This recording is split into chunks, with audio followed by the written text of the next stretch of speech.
Kingdom Hearts is one of the weirdest video game franchises ever made. Even if a game plays like a spin-off, looks like a spin-off, is a spin-off, trust me, it's not a spin-off. The overarching story has a bad habit of having minor story beats come back in full force way later into the franchise. This means that while everything connects in a way that sort of makes sense, it ends up being really hard to wrap your head around. That's not even mentioning that it's a Disney and Final Fantasy crossover franchise.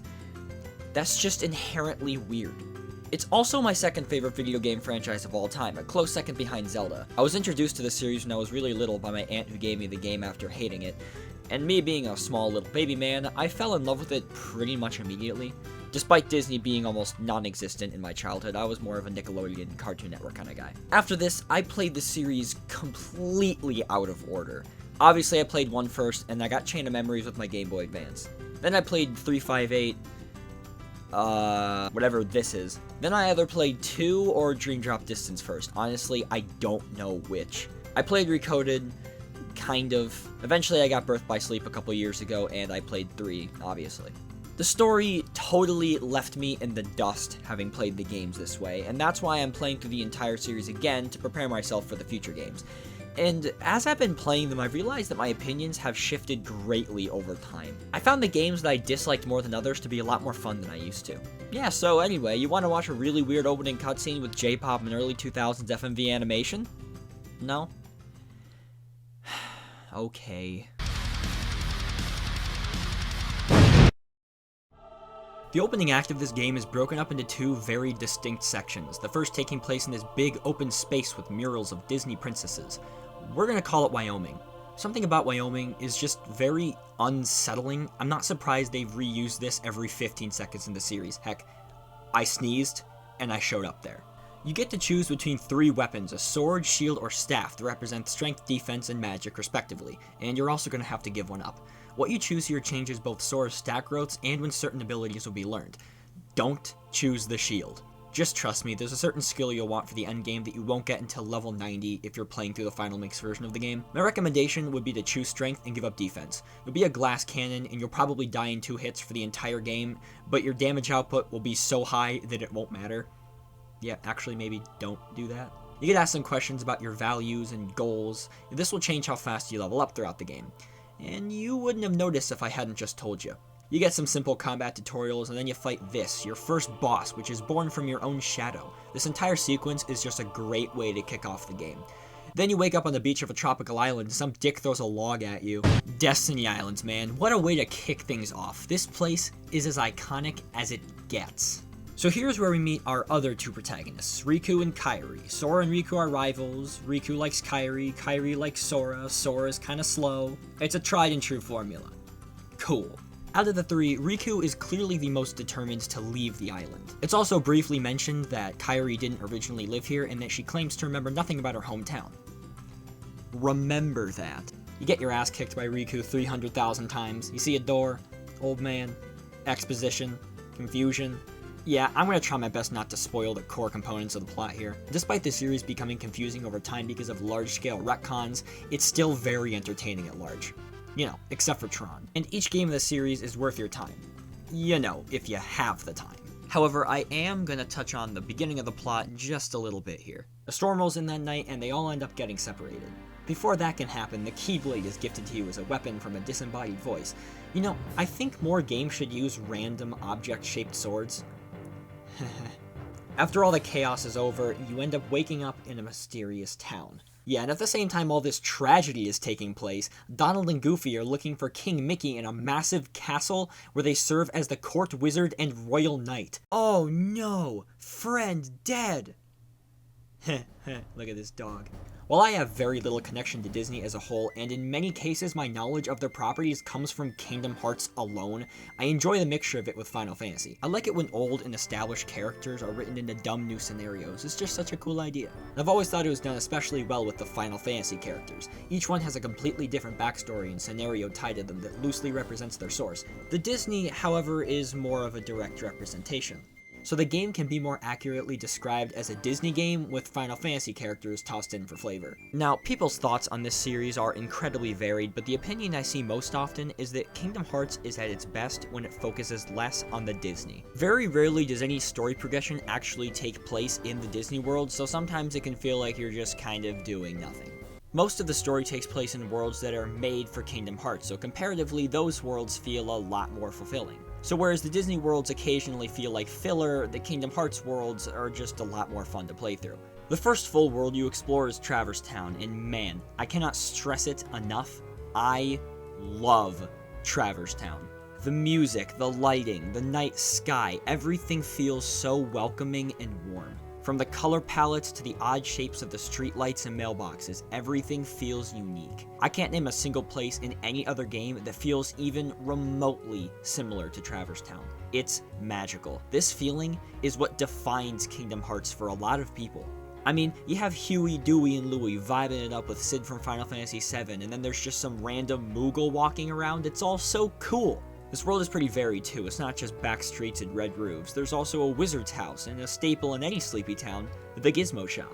This is when you get a serious taste of this game's combat, along with a general idea of the actual plot. Heartless are born from the darkness in people's hearts and are destroying the worlds. Use Big Key to lock the hearts of worlds into safety, and look for your friends who are missing in action.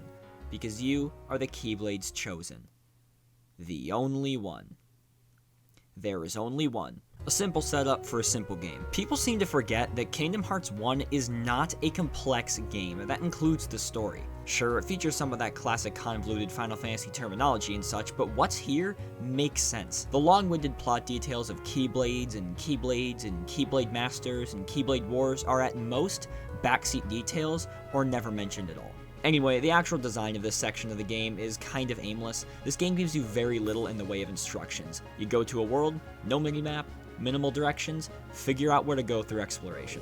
Some people like this game's approach to exploration the best, as future installments added maps, objectives, and generally more linear level design. Despite this approach leading to some fairly questionably designed worlds, it works for the style that this game is. Kingdom Hearts 1 is an RPG first, so a slower pace is totally fine. Sure, battles are in real time, you have combos, finishers, a garden dodge roll, combo increases, counters, all staples of action games. However, this isn't necessarily the focus. What matters most in this game is raw stats. If you can't beat a boss, grind some levels and you'll stomp on it eventually, as long as you know how to dodge. In a normal playthrough, you'll probably only increase your combo length from 3 to 5 hits, so the biggest decider in fights are your stats, not the flash that dominates the later games. This puts a much heavier emphasis on accessories and stat boosts, which is something I definitely miss in the later games.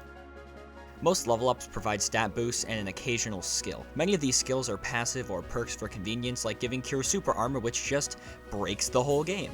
However, there are some pretty cool attack skills in here too, and frankly, they're so strong, it's absurd. They can melt enemy HP bars so fast, it's crazy, but it's also really fun. They also don't lead into standard attacks very well, so there isn't a lot of room for technical play. I mean, yeah, there is some room for customization in the most basics of combat. It's the textbook definition of, I mean, you could do it. Your basic finishing move is a sweeping slice. You can change that to a strong overhead slam, an area of effect magic blast, or a stun move.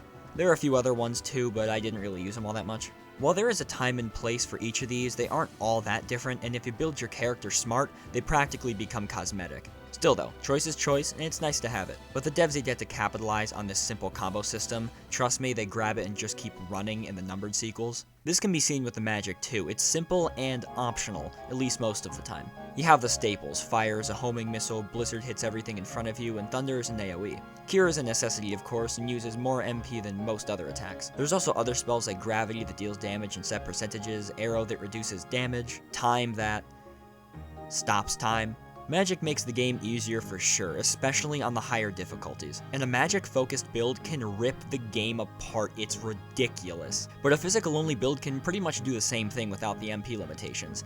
It's a fine system, it's just not emphasized enough. The same can be said for the summons too. Most of them are helpful in very specific scenarios. The general trend I see online is that they're overlooked. I would agree. Simba is bad, Dumbo's a better Simba, and Mushu? Well, I barely used him. Tinkerbell is pretty much just a regen spell that will revive you on death. It's not bad, but again, it's a summon, so it's not good.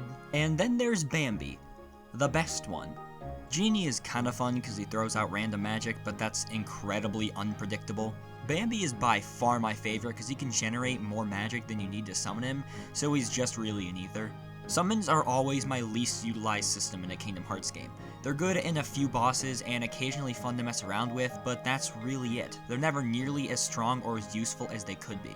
And they actually get worse in Kingdom Hearts 2, somehow. The equipment system is pretty different too. There's no designated slot for armor, or helmets, or whatever, there's just universal accessory slots. These accessories can boost attack, elemental resistance, HP, pretty much anything.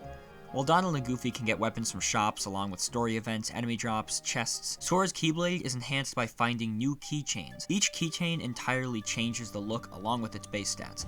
Some are better for magic, attacks, critical hits, length is surprisingly important. There are a ton of Keyblades to choose from, and they really aren't all that different. You can play the entire game by just choosing whatever one you think looks the coolest, but you can definitely feel a difference if you look. Since each Keyblade is modeled after a Disney World or a Final Fantasy character, they all have their own unique feel. Getting a new one is like an event, one of my favorite parts of the whole game. My personal favorite designs are Jungle King, Oblivion, Oathkeeper, and One Winged Angel. And of course, Ultima Weapon. I love this first trek through Traverse Town. The areas are still new to you, you aren't fully comfortable with the mechanics, and the alleyways of the second district are kinda scary. The comedy act the game plays with Donald and Goofy trying to find you right up until the boss is actually pretty entertaining too. This is one of the only parts of the game where it forces you to fight alone, and the whole feel is different. Enemies show up in areas in the town where they'll never show up again. Whole place, it's cracked. You start off with so little to work with, some standard 3-hit combos and a potion, that's pretty much it. You'll have to carry Donald and Goofy through the first boss fight too. Just like every other game, they're worthless. You finally found your travel companions. They're looking for King Mickey, you're looking for your friends. Together you set off in a ship made of untextured blocks. Oh my, here we go. You may be wondering as to why I went so deep into the opening act of this game, and that's because despite its simplicity, it gives off a great first impression. The game sets up an incredibly interesting dynamic between the Disney and the Final Fantasy that mostly revolves around these new characters. And then the rest of the game is completely different. Remember what I said earlier about this game mostly being a Disney game with some Final Fantasy characters thrown in? Yeah, I meant it. Once you leave Traverse Town, you have two choices of worlds to go to next. It'll encourage you to go up, but if you want to, you can go down. But it really doesn't matter because both of these are terrible choices. Okay, slight spoilers, but these are the Disney worlds in this game, if you didn't already know. And this is the order in which you can explore them. It would have made more sense to have given you Deep Jungle or Agrabah to explore first, because those worlds are fairly standard in terms of design. But these two worlds, they're gimmicky as all hell. You know what, let's just go through all of them real quick. Wonderland is one of my least favorite worlds, primarily just because it's small and ugly. From a graphical standpoint, I think Kingdom Hearts has aged really well, but this world is the game's presentation at its absolute worst. Everything feels really cramped and underwhelming, and I know that's how it's supposed to be, but that doesn't make it good. Aside from that, though, it feels more like a puzzle box than anything else, so I find it kind of weird that they give it to you first. It's fun for like 1 or 2 playthroughs, but after that you realize it's kind of short when you know what to do. It's decent, it's not offensive or anything like that. Really, I think there's only one world in this game I think is objectively bad. We'll get to that later. Olympus Coliseum. Fight. Gauntlets of enemies are pretty much all it's here, with some really short story scenes that unravel over the course of the game. It's a great way to pick up some quick XP along with some of the best gear in the game, so it's definitely worth your time. However, completing it and sealing the keyhole is totally optional. You just don't have to do it. Even though it's not a full world, it has some incredibly charming moments here and there, along with some of the most intense fights in the game. There are 2 normal tournaments where you fight a ton of Heartless and Final Fantasy characters, a 50-round tourney with tons of unique bosses, 2 monstrous super bosses including Sephiroth, my favorite boss in the game. I mean, probably because I was level 90 when I fought it, but let's not mention that. It's a great world, nothing really wrong here. After beating those 2, you unlock Deep Jungle, a world a lot of people seem to dislike. It's my favorite in the whole game. Now, you could say it's just nostalgia, and you'd be right, but I love this world for more reasons than just me having spent a lot of time here when I was young and stupid. First of all, I love jungle levels in games. It's amazing I still haven't played Donkey Kong Country. All the way from its bright color palette to its amazing music, everything about it just looks and sounds fantastic. I love the set pieces here too. The treehouse is hands down my favorite area in the whole game. It feels so open and grand. Call it nostalgia, you'd still be right. Unfortunately, the story is really aimless. Here's a recap of my time there. Land in treehouse, go to tent. Go to treehouse, go to tent. Treehouse, tent, lizard, keyblade, back to Traverse Town. I think. Despite the aimless story, it's still a lot of fun. One thing worth mentioning is that a lot of people take issue with the design of the world itself because of its heavy use of platforming, but come on. It's really not all that hard. It's not very confusing to traverse through. You just gotta get used to it. One thing I find interesting about this game is that you never have to return to any of the Disney worlds after you beat them. So in order to progress the story in between the beginning and the end, you make several stops back to Traverse Town, the first time being after the first 3 worlds you complete. At least I think that's what happens. You may actually go here after Agrabah. I don't know, I can't remember. You get to pilot the Gummi ship when you're going in between worlds, and these sections are not great. They're slow and simple on-rail bullet hell sort of things that require very little thought to complete. The best part about it is that you can upgrade your Gummi ship into a monstrous nightmare and just bulldoze everything. This was my first playthrough where I actually engaged in this system, and it was decent fun. If you want to go for the extra Gummi ship missions, then you're going to have to significantly upgrade your ship, which in turn will also give you a bunch of cool new upgrades. The problem is that these sections never bleed over into the normal gameplay. These 2 gameplay styles are completely separated. So why is this even here? I've always found it really weird when games have some sort of weird secondary playstyle that just does not work with the rest of the game at all, and this is the textbook definition of that. I would have forgiven it if the Gummi ship by itself was fun, but at most, it's just a little bit fun. It kind of feels like padding more than anything else, but the later games do it much, much better. So after all that, you go to Agrabah, one of the best worlds for sure. This world is big and filled with secrets, not to mention the fact that Homer Simpson plays Genie. That's amazing. The world is broken up in between 2 big locations, the town and the Cavern of Secrets. I think that's what it's called. The town isn't the best place in the game, primarily because of the overabundance of loading zones that don't need to be there. At one point they remove the loading zones for a mini-boss, so they very literally don't need to be there. Why? It's so annoying. However, its use of vertical space is really freaking cool. There's a lot of hidden chests in the upper section of this town. It's pretty fun to try and find them all. The Cave of Secrets is a layered and detailed place that really rewards you for the exploration you put into it. This world also has a secret boss that sucks really bad. Its name is Kurt Ziso, which is the name of a person who won a contest to get a boss named after him. Too bad the boss sucks! Most people seem to love this boss, but here's the thing.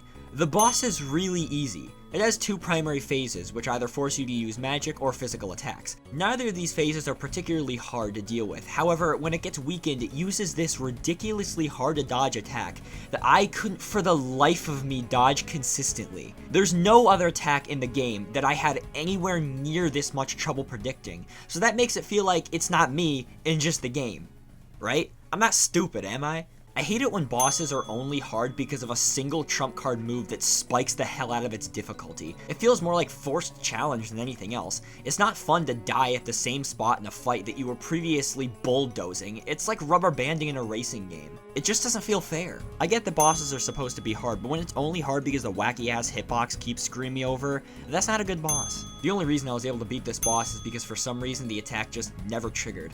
Huh, guess I got lucky. That's really satisfying. After this world, you get a Gummi block that allows your Gummi ship to teleport back to any of the other worlds you've been through. Thank God. Whew. Man, what a rant. So after Agrabah, the next 2 worlds to open up are Atlantica and Halloween Town. You can go to either one next, but no matter what you do, you'll get intercepted by— oh my god!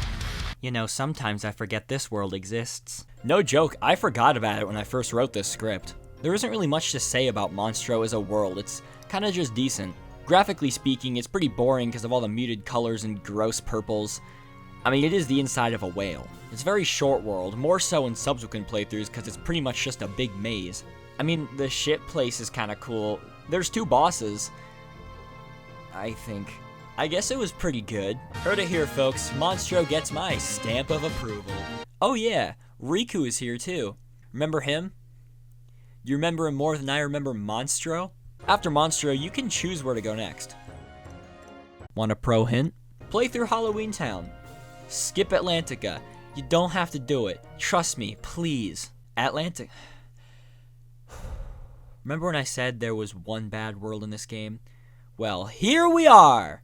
Atlantica is the worst world in the game for every reason. It's slow, confusing to traverse, it's repetitive, it shot my cat. To compensate for the swimming controls, the gameplay gets simplified to either mashing X or mashing magic. And yeah, the game is normally pretty mashy, but at least it's fun, at least it feels good. You wanna know what doesn't feel good? Fighting underwater.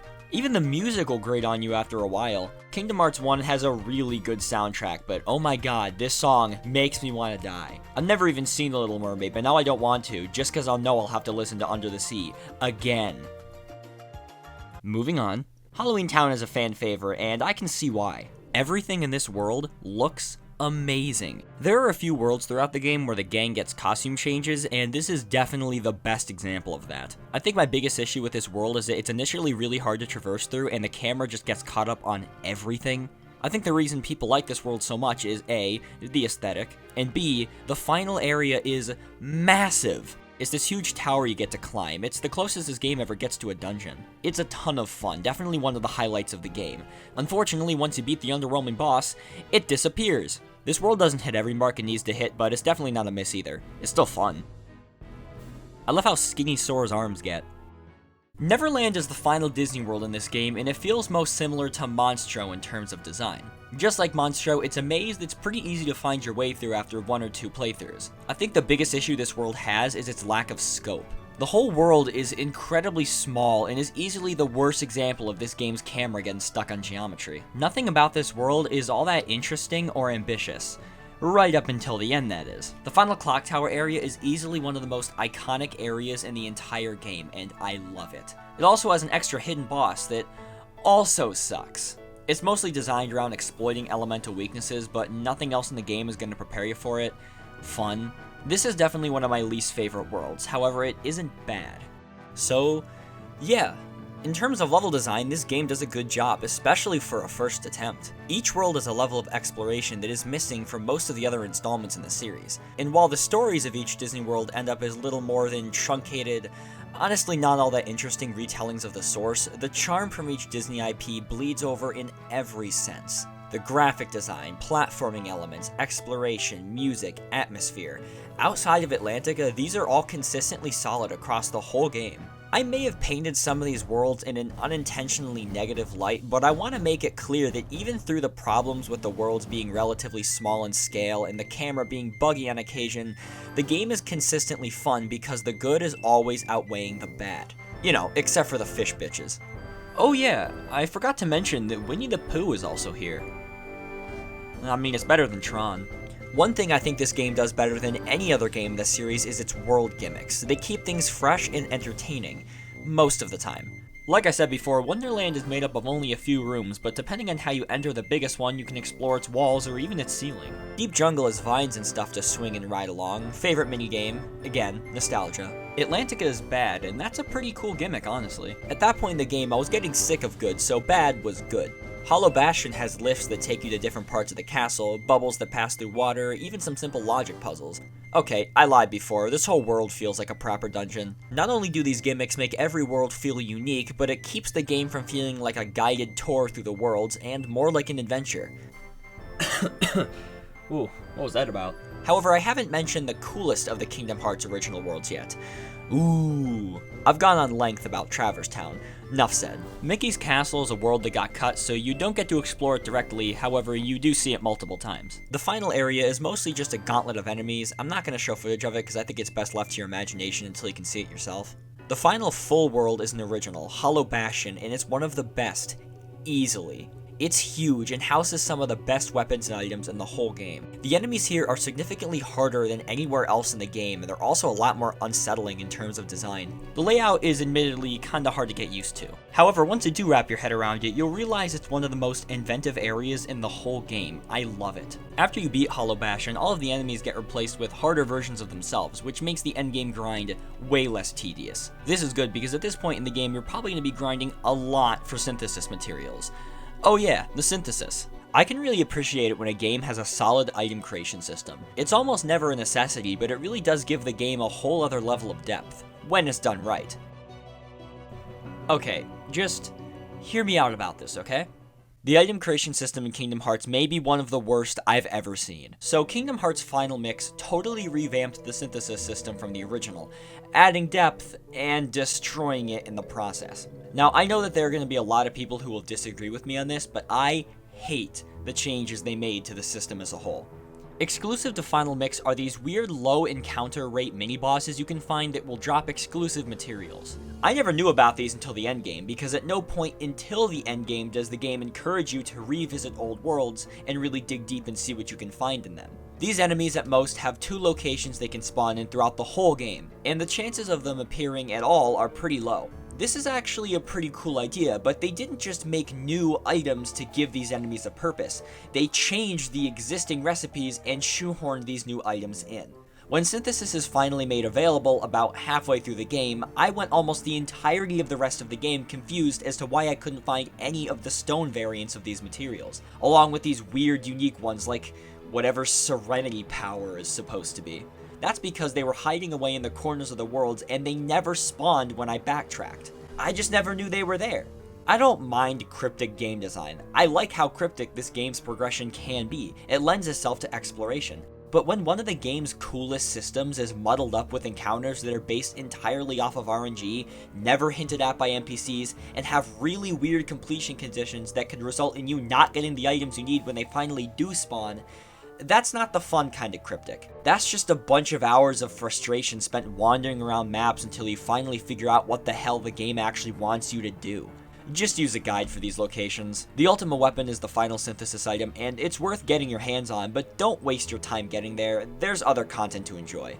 One thing I've just now noticed on this playthrough is that Sora, Donald, and Goofy don't really get good chances to shine in this game. Each Disney World only lasts around an hour when you know what to do, and while that's a blessing for the pace, it comes at a cost. There aren't many meaningful cutscenes in these worlds, and the gang's interaction with the world's characters are kept to a minimum. The gang is kinda just along for the ride, and for a series that harnesses the power of friendship and hearts every 15 seconds, I found that realization to be pretty odd. I know Sora is just a naive kid in this game, and is mostly just here to help people out, but these 3 rarely make any meaningful impact on the stories of the Disney worlds at large. Surprisingly, the game doesn't do too good of a job of pushing the trio's friendship either. They don't have many meaningful interactions with each other, so when the endgame comes around and Riku's antagonizing forces their friendship to its limits, it doesn't hit as hard as it wants to. However, maybe that was the point.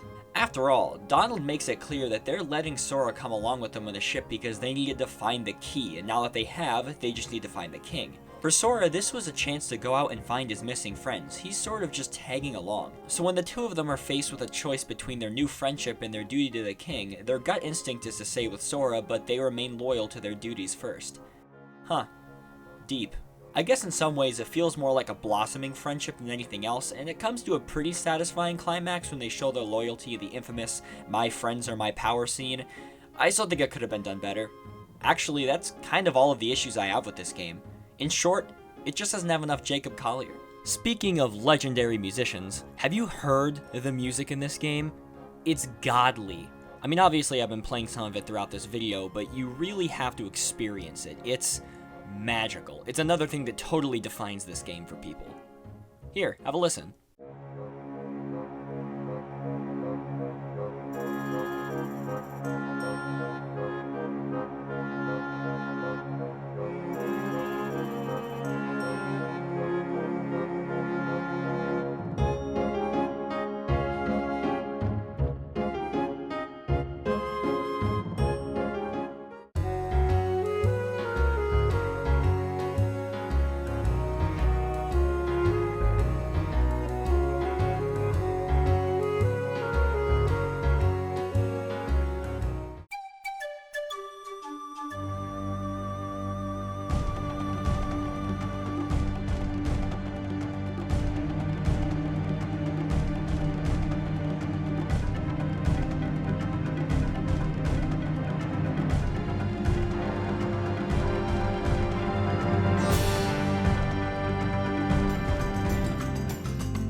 Oh, it's so good, dude. Another highlight of this game are the boss fights. I won't mince my words here. The bosses in this game are hard.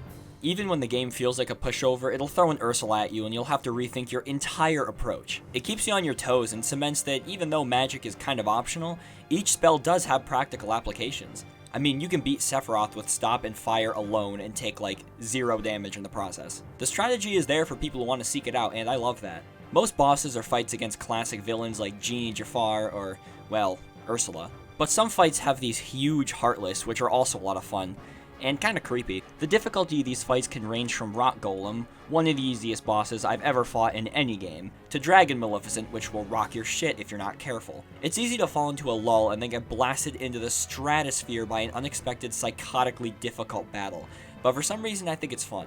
Normally I wouldn't like this kind of thing, but The one-on-one fights are definitely the best. Going up against a rival gives you the best sense of progression that this game has to offer. A good example of this is that you fight Squall, or as this game calls him, Leon, super early into the game and will most likely get beaten, but fight him again in the tournaments and you feel so strong when you succeed. As I said before, Sephiroth is the hardest boss in the game, and even though I fought him at a stupidly high level, he was still pretty hard. The Nobody is a boss that was added into the final mix version of the game and is an important character in the games to come, which is actually really cool foreshadowing.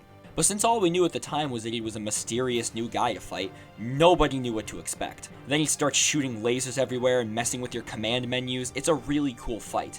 But, as previously stated, the biggest deciding factor in this game is statistical strength, not skill. So if you feel overwhelmed, take a step back, fight some enemies, clear your head, and you can win any encounter. But the game is also really poorly balanced in that regard. Is that just me? Overall, Kingdom Hearts 1 is not a hard game. Once you have the basics down, you're pretty much good to go. I'd recommend playing in the highest difficulty because it makes the nail-biting fights even nail-bitier, but don't expect Dark Souls. In fact, my playthrough of this game was actually very stilted. When you start out, you have so little to work with that when the game thrusts you into Traverse Town, you're probably gonna die. A lot. For the first few worlds, you lack any good equipment, money, or spells, specifically a healing spell. You'll have to play smart and cautious. This resulted in me grinding a little bit so I could gain an edge, which helped out a lot. This game respects the grind. I love that it does. However, around the time I hit Agrabah, I had gained a healing spell, better accessories, new skills, gravity, which is immensely powerful. This was all on top of the fact that my core stats were permanently boosted from both levels and items. I was a tank. And for the majority of the mid-game, save a handful of bosses, I was unstoppable. See, this game isn't long. One of the trophies on PS4 is to beat the game in under 15 hours. I did almost all the content you can do in one run, and it took around 50 hours. For an RPG, this game is far from huge. It's more of a quality over quantity sort of deal. But because the story only takes 20 to 25 hours to beat, an hour of grinding is incredibly fruitful, and damn near game-breaking. By the end game, things had evened out, as the bosses are significantly harder, but even with the weakest physical keyblades in the entire game, I could kill the hardest enemies in the final world in at least 4 hits. Sora is the strongest fictional character. You also fight Satan in this game. The story, without going super far into detail, mixes both themes of friendship and light-darkness confrontation, with heavier themes such as jealousy, loss, and it comes off as campy 90% of the time. People love to poke fun at this game's dialogue, and rightfully so, it's really cheesy. But I'd rather have the dialogue be campy than Goofy going around swearing and wielding a gun like every other game from the early 2000s. I don't know, man, just food for thought. The Kingdom Hearts original characters are surprisingly interesting and layered, too. Sora is a naive kid, but is strong enough to face off against former friends to save other friends, and that's admirable. Riku's got some serious personality problems, but he understands that and tries to repent by the end. Kairi. It's fun to see the occasional interaction between Cloud and Hades, or Leon, Yuffie, and Aerith with the main trio, even if the mixture of Disney and Final Fantasy feels a bit lukewarm sometimes, almost separated. This is the only mainline game to have its antagonists primarily be Disney characters instead of Kingdom Hearts original characters, and I think Maleficent is a pretty good ringleader. Ansem is the only new face when it comes to bad guys in this game, and while he doesn't get a ton of screen time, the build-up is pretty cool. In the end, I think the most important thing to remember is that while yeah, this game isn't perfect, like I said before, the bad very rarely outweighs the good. While many of the subsystems prove frustrating to engage with, I'm happy I did because they inevitably were satisfying. Synthesis gives you great items despite the wacky ass conditions to get them, and I'd be lying if I said I didn't have fun with the Gummi ship. There are chips in some of the gears, but as a whole, there are so few things this game does bad at large. It's just been done better in the sequels, and that's a compliment to the series at large. For a first attempt, it's astounding how well this game has aged. Like, seriously, it holds up so well.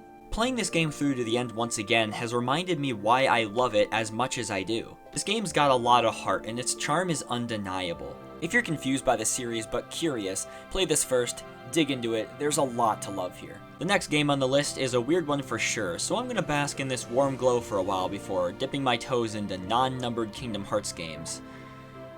Oh boy, why did I do this first?